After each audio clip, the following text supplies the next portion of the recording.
The next day. ആ നീ വന്നോ? വാ എടുക്ക്, നമുക്ക് വായിക്കാം.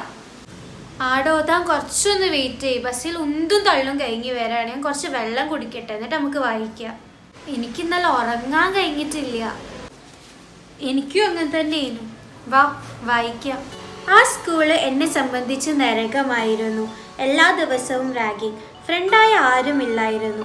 ഫസ്റ്റ് ഡേ തന്നെ എൻ്റെ ക്ലാസ്സിലെ കുറച്ച് കുട്ടികൾ എന്നെ ബാത്റൂമിൽ പൂട്ടിയിട്ടു.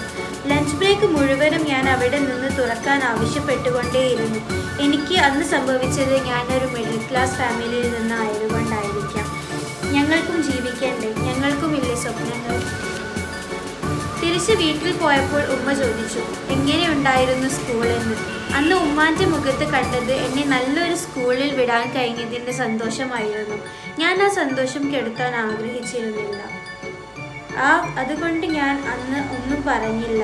എല്ലാം ശരിയാകുമെന്ന് കരുതി. പിറ്റേ ദിവസം ഞങ്ങൾക്കൊരു എക്സാം ഉണ്ടായിരുന്നു. അതിന് രാത്രി മുഴുവൻ ഇരുന്ന് പഠിച്ചു.